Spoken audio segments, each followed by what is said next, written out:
Welcome back to What Are Noobs with General Disturbance. This is the GW Panther. It's the Tier 7 German SPG. This one's located on the north spawn of Steppes and it's under the command of JuniorBritner13. Well, you can see he's got 2 marks of excellence on the barrel, and I wouldn't be surprised if he's going to get his third soon, because he's got a third marked M44. This Arty was designed and developed by Krupp in 1943 to 1944. They produced models to show Hitler exactly what it would look like, but it never got approved to produce prototypes, and so it was never put into production. In fact, Germany made do with the Hummels that they were building already. Now, it's got a 15cm howitzer as its main armament, and it was known originally as the Gorilla 1215. And it was going to have a 128mm gun, but no, they decided to fit the full 15cm onto the design, even though it never got put into production. I suppose you can say if you're not going to go ahead and produce it, you can put any size gun on it you want, even a 100mm gun. Yes, which would actually be only a 10cm, wouldn't it? So that wouldn't be very good. No, so you can see he's actually looking around whilst holding his aim at that spot by holding down his right hand mouse button, and therefore he's picked up, fired a round in, and oh, there was somebody sitting on that corner. Probably the Chi-Ri that was seen there earlier. He was still there because the shell was, there was no explosion at all. Okay, he's moved down to the far end of the railway line. Always good to actually move up and down this line because it actually fools people as to where you actually are, and I've got a tendency to stick to one particular space, but I do know it's a very good idea to keep moving. Well, he kicks up the water there, but unfortunately T-29 was a little bit late whilst the other tank was a little early, so unfortunately he didn't get a shot at the 112. Okay, the mediums are making their way up the east side as they usually do. Unfortunately, he's got nobody in sight. Oh, now he's got an STA-1. Lining it up. That's out. Oh, narrowly missed the rear of his turret. That guy is very, very lucky, because if that one had hit the turret, I think it would have done a lot of damage. It's a Tier 8 game with Tier 7 tanks in it, so there's no Tier 6s. It's just the 2 tiers, Tier 7, Tier 8. Okay, he's going to go for another shot. Hopefully this time he can get one of those tanks. That's out. Well, he did. This time he got the Bisonte C45. Now, the alpha damage from this 15cm is 680 hit points. And it will go through 39mm of armour. And it's got a burst radius of 7.6 meters. You can normally increase that by a meter if you use the premium ammo, but he's got none on board. Rounds out. And he only gets some splash out of that one because the tank he was aiming at, the Caro, moved forward just at the moment that the shell arrived. Okay, the enemy is, well, slowly making their way up this side.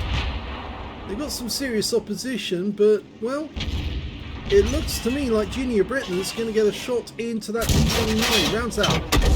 Yes, good hit. 238, but it's a non-pen. Changing position.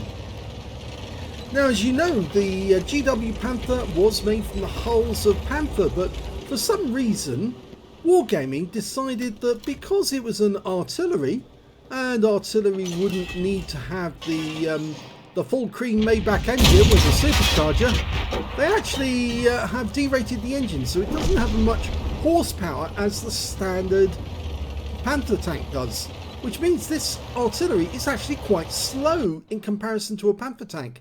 If you ever make a race between a GW and a standard Panther and all the other Panthers that you find in the game, the VK3001, 3002M, and also the Baguette Panther and the Poodle, you'll notice that the GW is well behind the others because it just doesn't have the power. And even if you try to boost that power by putting in premium petrol to make it go faster, it won't.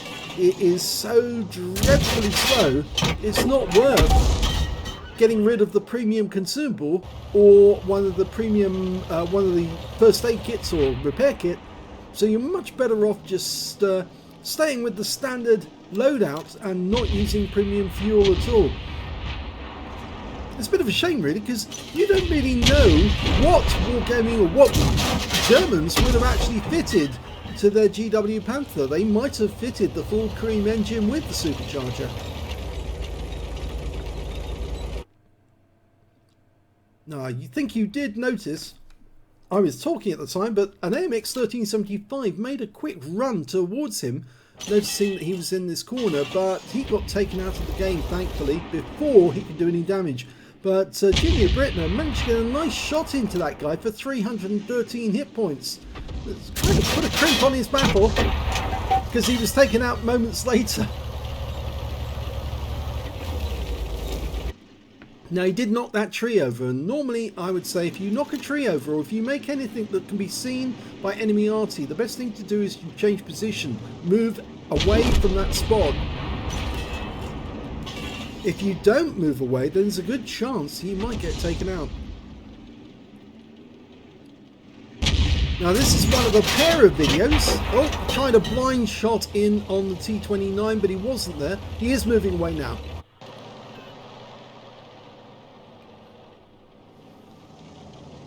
Yes, this is one of two videos. We've got another video featuring the GW Panther, so you can get to see it from two different perspectives. Two different players as well. Okay, he's dialing in on the Chiri. That was the guy I think he blind hit earlier on that corner, the first shot. And that's a nice hit as well. 251, it hit his rear. Again, non-penetrating shot, but it's nice to see it. Now, something you might be very pleased about is that I've been hard at work producing new videos for the Bombardier series.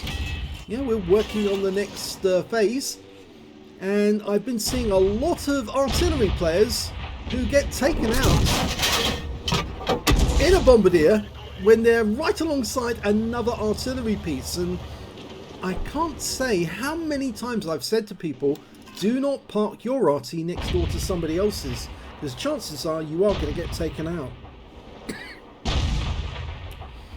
It's so much easier to see where the Arty is if you can see two traces emanating from the same area. That one went straight over the Caro's head and landed behind him.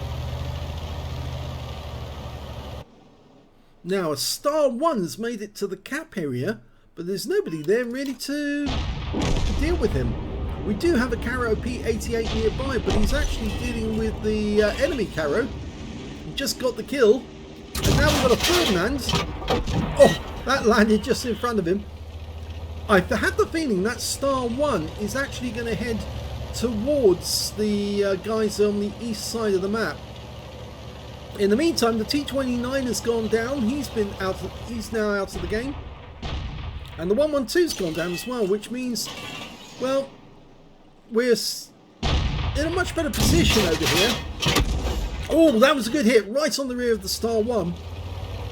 324 hit points, leaves him on a negligible amount, and he should be easy enough for them to take him out of the game with just one shot.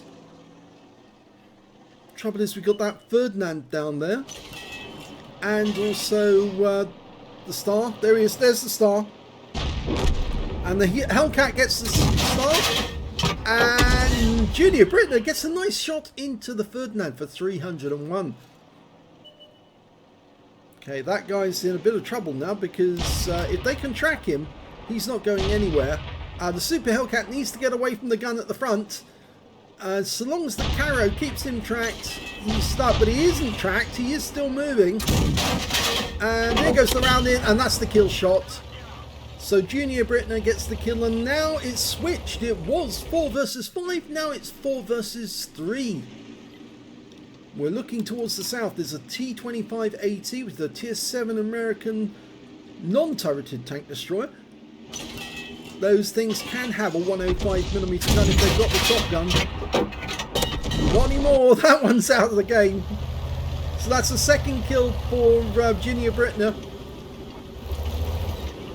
Okay, so there's only 2 enemies left. The enemy GW Panther and their Super Hellcat. Now, he was last seen in this area, but near the T28, but he's not there anymore.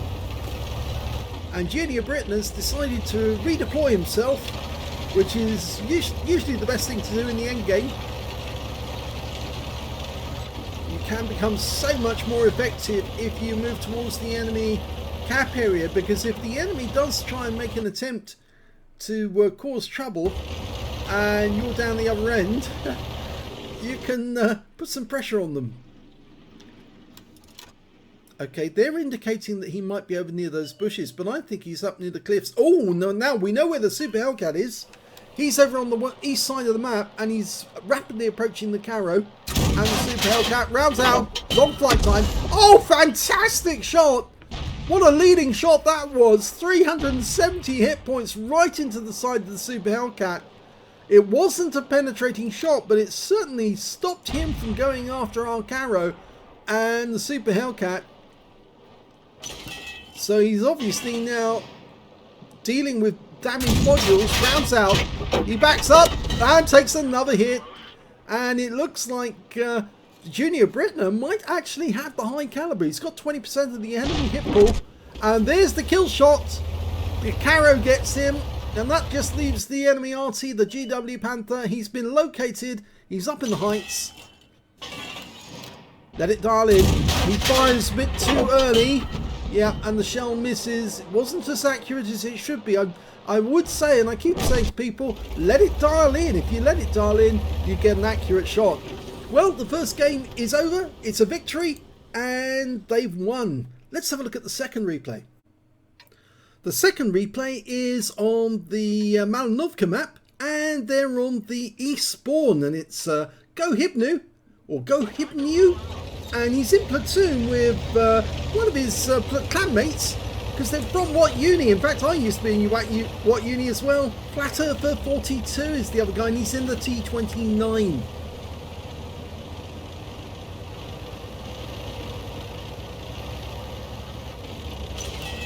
That's a rather colourful camouflage, that one. I must admit, I think I've got that same camouflage. I probably put it on a tank that I don't really like to see that much. It's a bit bright. It's one of the Christmas camouflages, isn't it? Okay, he's looking for a spot to start firing from. There's plenty of bushes around here. You don't want to pick the obvious bushes though, because that just makes it very easy for the enemy Arty to work out where you are.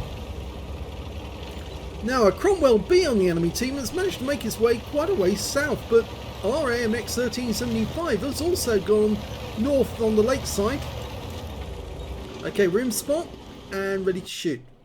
And there's that Cromwell B. He just took out our AMX1375. Fires around. Oh, he's one of these players who fires and immediately moves. And you know we disapprove of that, because if you do that, you can't see what happens to the shell. So I'm going to have to take control of the camera after every shot to stop him from doing that again. It's almost dialed in. I'm taking control of the camera.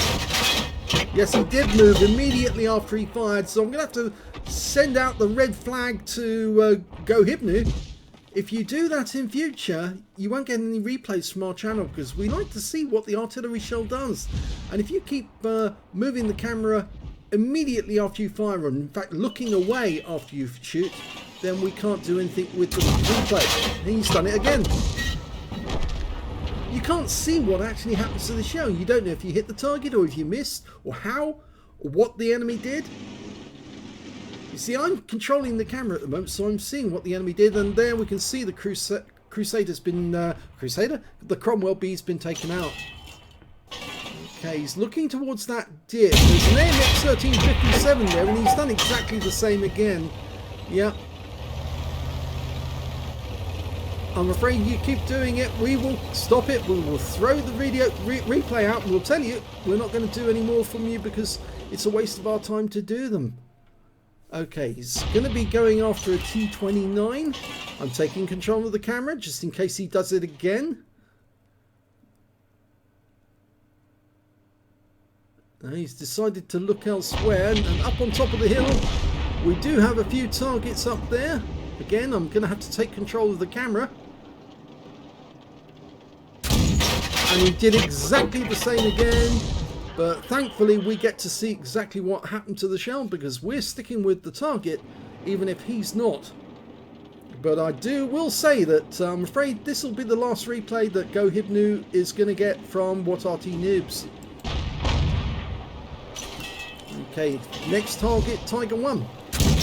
Yeah, he did it again. And he missed the fact that he got a direct hit, a blind hit on the Tiger 1 because he looked away immediately after he shot.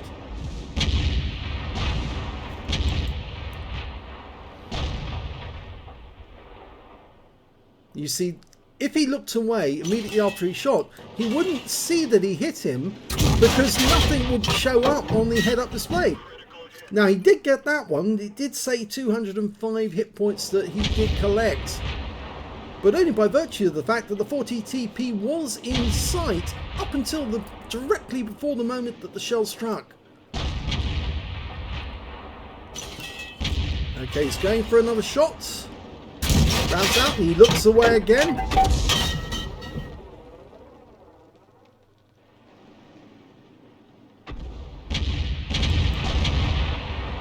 Now, some people have claimed that the reason they look away is because they want to go counter battery. They want to move immediately after they fired to stop the enemy Arty getting a shot at him. But it's not that. It's actually a psychological thing. He did get a definite hit there on the defender for 138. It is a psychological thing because we've seen other players who move even though the enemy Arty's been taken out. And they still do it. They still look away the moment they shoot because they don't like seeing the enemy tank hit. That's out. And he does it again. And the target has been killed, but it was killed by the KV-2. Okay, there's the Tiger 1, the one he hit earlier with a blind shot. He's been firing premium ammo, which is going to cost him some. He's going after the defender, and he does it again. And again, he gets a blind hit. He switched to the Tiger 1.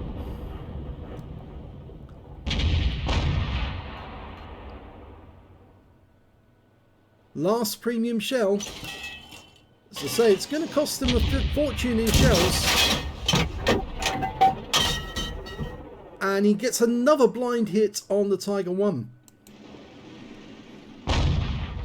Now, if you always look away, you're going to miss out on that information. It's important information to know because if you know a tank has been repeatedly hit with blind hits, there's a very good chance they're a one-shot and they might be about to leave the game. And that one fell short, but it was actually closer to the original aim point. The 45 TP pulled away. I think you could see something was coming.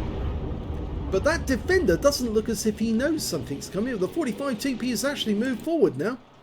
And you can see that we're trying to lead them as they come down the hill. And he didn't look away there, you see. If it was to avoid counter battery, why did he look away at that point? Why did he stay with the target rather at that point? Okay, there's the Tiger 1. That was the one he blind hit earlier, and he's down to 250 hit points, which makes him a splash kill for the GW. Oh, it hit the rock base. Yeah, that's unfortunate. If that one had hit the target, I think he would have had that kill. And we've lost our KV-2 as well as our 4503. Now, he can kill this Tiger 1. He's about to be loaded. He's going for it. Unfortunately, it lands where the Tiger was, not where he is. There's only 2 tanks up on the hill. Well, scratch that. There's only 1 tank up on the hill now. It's the T-43. And he's just got wiped out. The only other one that we know about is the defender. And he's just turned up. But you can see that Gohibniu's about to fire. He does. And he's killed the defender with a blind shot.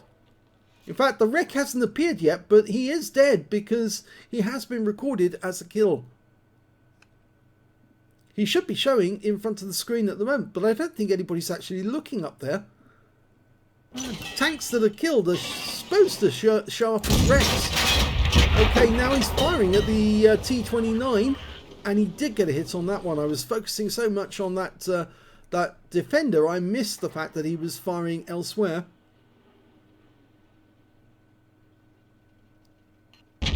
He's marked the target to let his teammates know where he's going, and before he shoots, the target's taken out. In fact, unfortunately, he's also lost his platoon mate. Flat Earther was taken out by the enemy.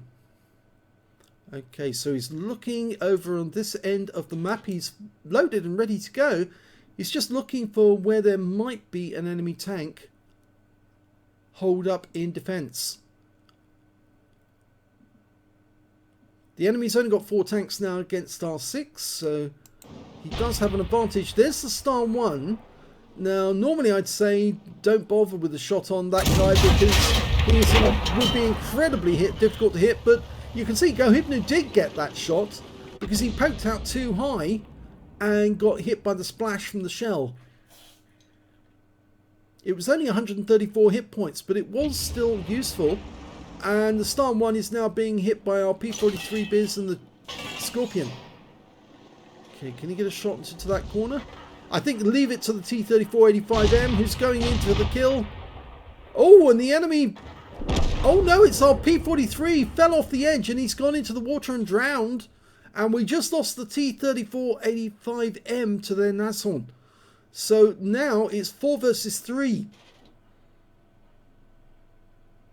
That Star 1 is still in that little corner.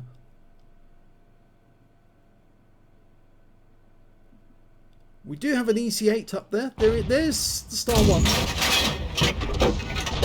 And that's why I normally say don't fire at that little ledge, because the chances are it'll explode on the edge of the ledge, but it won't hit the tank down in the dip.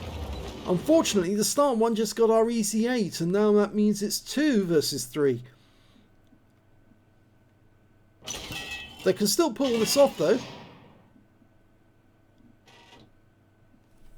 It's just going to be a little more difficult to do it. Now again, he didn't, because he's not firing at an object he can see there, he didn't flinch and he didn't pull away, didn't move away. There's the Star 1. Okay, now let's see if he looks away when he shoots. No, he doesn't have to, because the Scorpion got a good clean kill. Okay, so now it's 2 versus 2. The enemy's got an SU-130PM and a Nashorn. Now, normally I'd be saying that's a bit of a concern, because the SU-130PM being tier 8, having a 13cm gun, and also being fairly mobile, that's a bad thing. But it also has virtually no armour. So if it gets hit by Arty, it's very vulnerable. The same is true for the Nashorn for a certain extent, because although it's it does have a little bit of armour around the gun, it's basically a Hummel.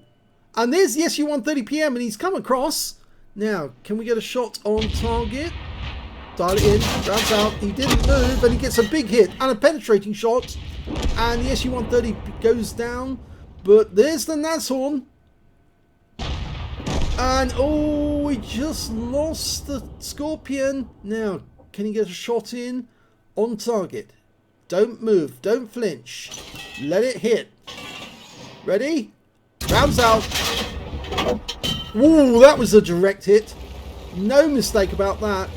No explosion. And that Nashorn is going to have minimal hit points, because the thing is, it's got virtually no armour. Virtually no armour. I mean, it's basically just a Panzer IV body with a screen around the gun. Gohibniu is moving to a better position, because the Nashorn obviously knows where he is, or where he was rather.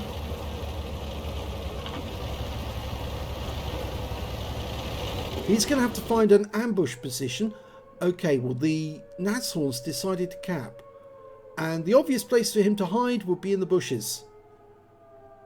So all we're going to look is shoot into the bushes, see if we can get a reset. Rounds out. Oh, he hit him! A direct hit again. 18 capture points reduced. So the Nashorn did receive a second direct hit. He only have minimal hit points now. He's probably a splash kill. And you notice how Gohibniu's not moving away from when he's looking now. And the Nashorn has stopped capping. And that means he must be hunting. He's probably coming in this direction to try and get Gohibniu. But if Gohibniu can get into a position where he can ambush the Nashorn, and Artys they can be notoriously sneaky, sitting in bushes, virtually immobile, waiting for the enemy to appear. And when he does appear, they just snapshot into them. But if he's got as little hit points as he has, he should be a splash kill. Gohibniu could win this game. And, oh, he started capping again. Now, he hasn't got the time to cap out. So this is either going to be a draw or a win. Because if he stays in the cap, he's not going to get anywhere. Now, he might sit behind that... Oh, he got him! He fired into the bush and he was still there. And he got him with the next shot. So he's won the game with 50 seconds left on the clock. Here's the end of battle results, and it was an ace tanker for JuniorBritner13 in the GW Panther on the Steppes map.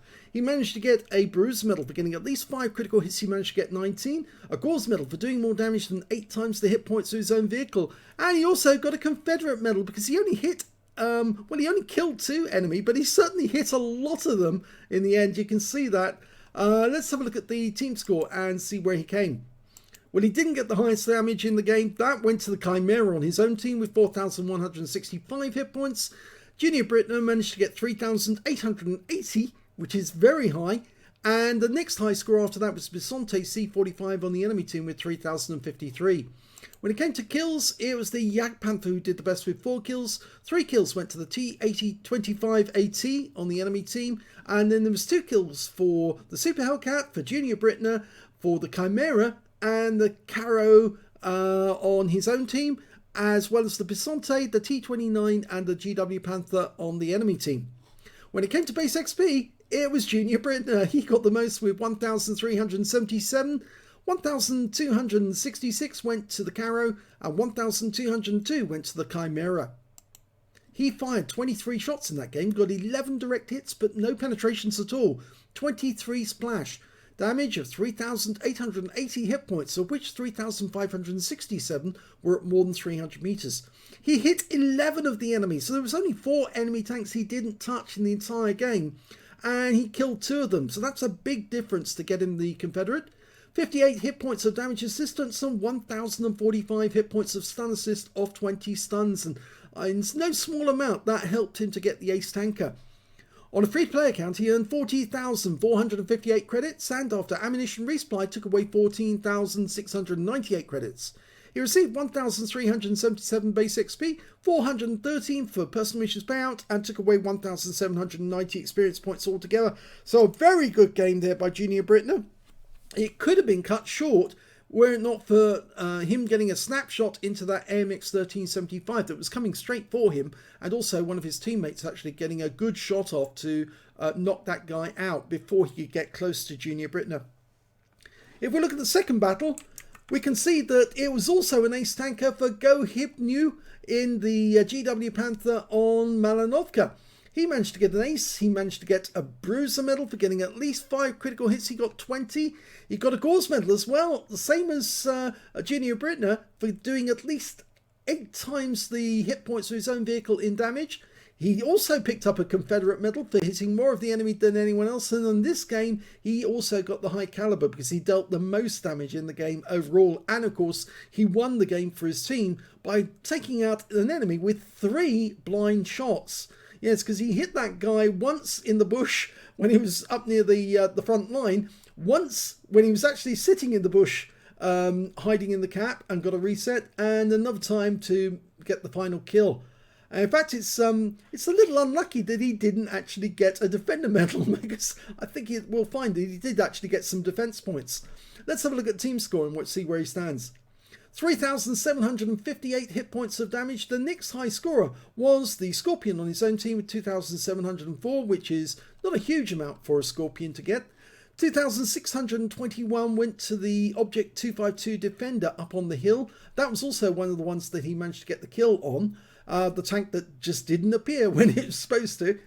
And when it came to kills, it was the Scorpion who got the best with 5 kills. 3 kills went to the E25 and also to the M12 on the enemy team. And then 2 kills went to Gohibniu, the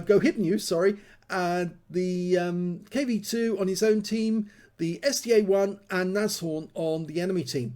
When it came to base XP, he's got the top on that one. So he's got the top in 2 columns. 1,426 went to Gohibniu and 1,023 went to the Scorpion, 1,003 went to the T29, his platoon mate, Flat Earther 42, and those are the only guys who managed to get over 1,000 in the game in base XP. He fired 25 rounds in this game, got 8 direct hits and 1 penetration on the enemy. Now, I'm not sure which one he did get the pen on. Oh, it was the SU-130PM. Yes, I did say at the time I thought that was a penning shot, and it was. Yes, it did pen him. And he also managed to get 18 splash as well. Damage of 3,758 hit points, and all of it was done at more than 300 meters. He damaged 9 of the enemy, killed 2, and did 1,188 hit points as stun assist off 17 stuns. He also managed to get 37 defense points, so he wasn't too far off getting a defender medal. That's 33 capture points in all, but I think he'd rather prefer to win the game and end the game early.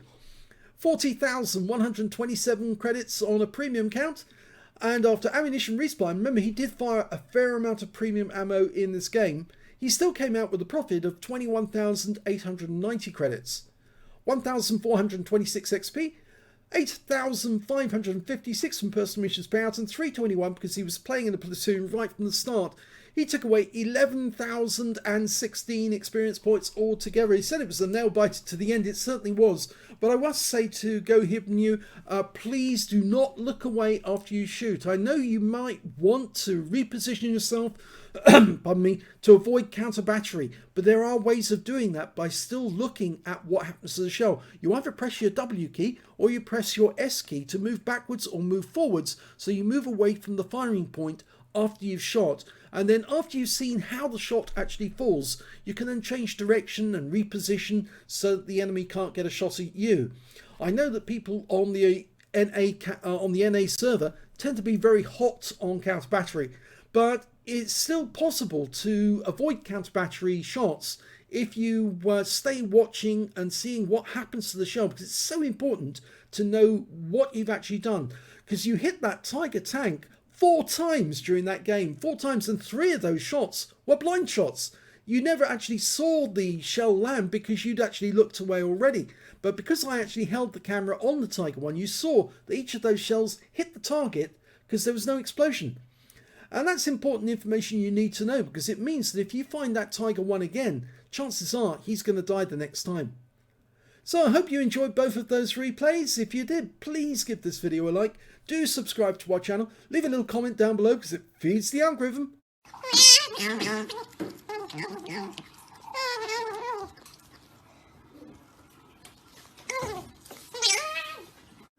And thank you for watching.